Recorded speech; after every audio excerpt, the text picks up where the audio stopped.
Here's a bit of fun. 3 guitars, different tunings. Open E, open D, open C. How are they different? What's the same? How to choose which one to use.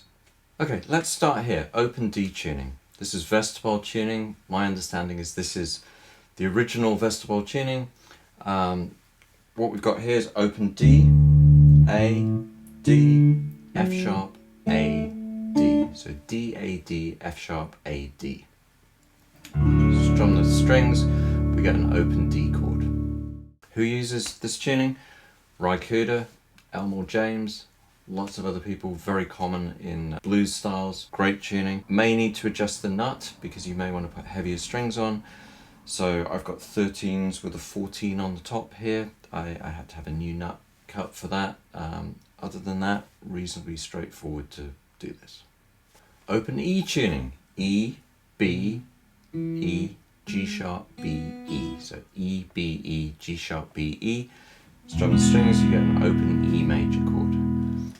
You can transition from standard tuning to this pretty easily. I just put a set of 11s on with a 12 on the top. I didn't have to adjust the nut or anything. I had to just screw the claw back in on the tremolo. But other than that, pretty straightforward. So quite an easy one to get into. Who plays in this tuning? Derek Trucks, Dwayne Allman, lots of other great people. Open C tuning. C, G, C, E, G, C. So C, G, C, E, G, C. This one requires a little bit more modification just because the strings are quite heavy. So I've got a custom gauge set of 16s on here. So I did have to have the nut adjusted. And, you know, obviously you've got to adjust the claw and stuff like that with the tremolo. And you'll find that that low C string can be a little bit problematic. Sometimes it can get a bit flabby. So it does take a bit of extra working out how to make this work. Who plays an open C? Joey Landreth. Lots of other people as well. But if you haven't heard Joey play, you should definitely check him out. How do you choose one of these tunings? Well, the starting point, I suppose, is probably who you like listening to. So if you're really into Derek Trucks, for instance, it makes sense to play an open E because then you can work out a lot of his stuff, or try and work out his stuff.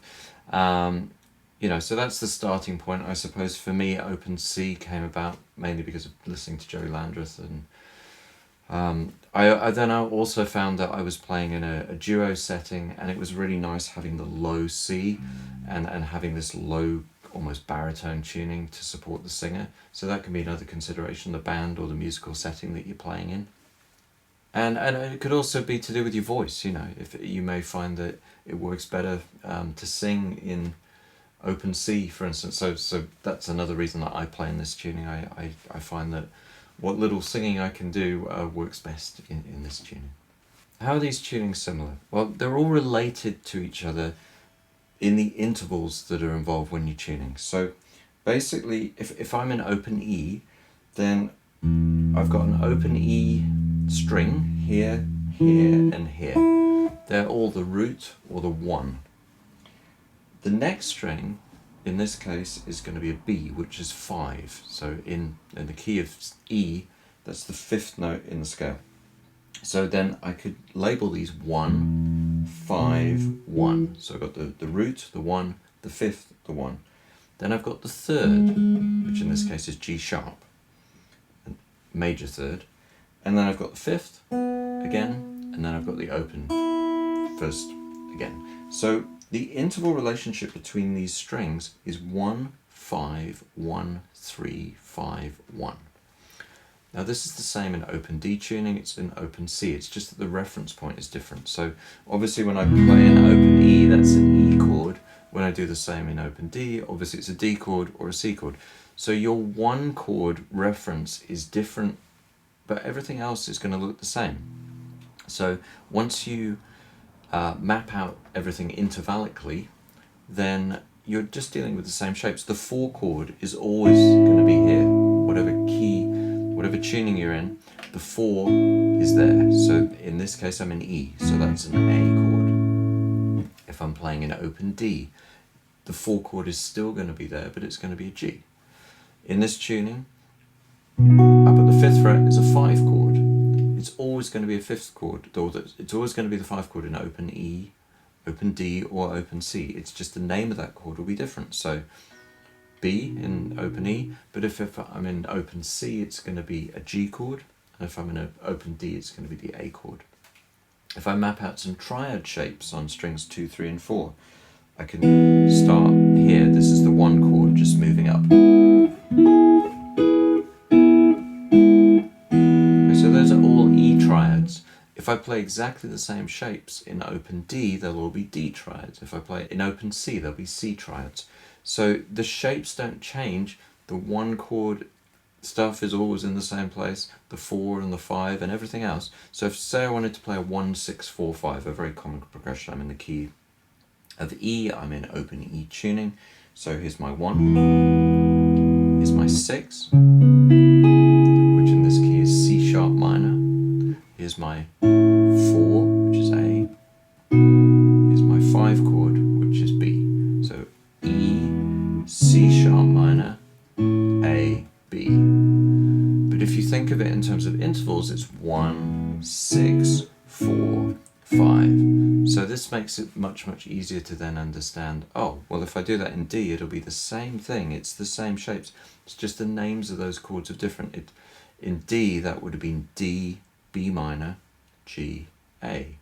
Or in open C, it would have been C, and then the 6th chord, which is A minor, and then 4 is F, and then 5 is G. So just some basic understanding of intervals in terms of the chords in a key or the intervals within a scale is going to help you just navigate your way between these 3 different tunings, because everything looks the same intervallically. So another way of looking at this is in terms of intervals within the scale. So if I'm in C and I want to play a minor pentatonic scale, so say I start here.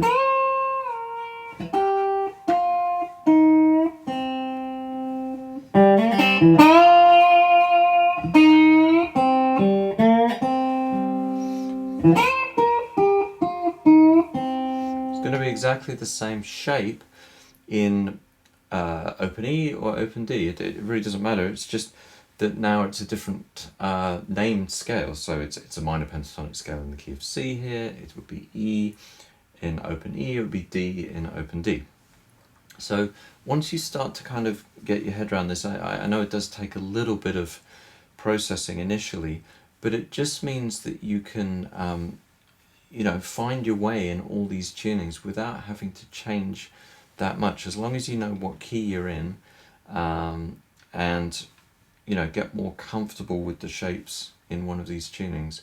It's relatively easy to transfer, and in fact, for me, I would say it's a lot easier than going from, say, standard tuning to one of these open tunings in the first place.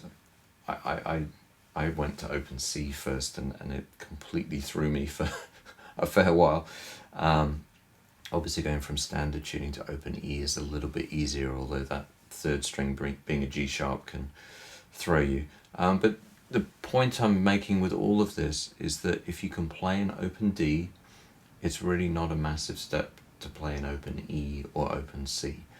And the advantage of this is that you can learn material in any of those tunings and transfer it over. So whether that's a video from me or from someone else, or a song that you want to learn in a particular tuning, you can move it into other tunings of these tunings quite easily. The last thing I'd like to say is just to emphasize the fact that just because we're in open C, it doesn't mean that we have to play everything in the key of C. It seems obvious, but sometimes people don't appreciate that. It's very common and very nice to, for instance, play in the key of G in this tuning, because what you end up with is, if that's the 1 chord, then the 4 chord becomes the open, your open position, and that can, add a really nice weight to the 4 chord. So if you're playing in G,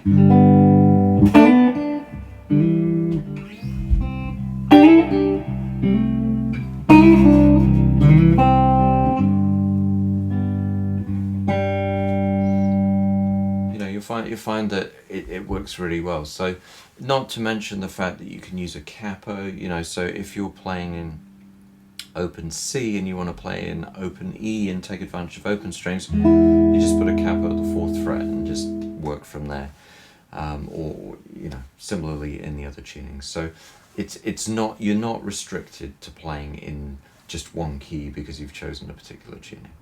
I hope you liked this video. If you did, please give it a thumbs up, comment below, let me know any questions or thoughts you have, and if you'd like to get notified about more videos, please subscribe. Happy sliding and see you next time.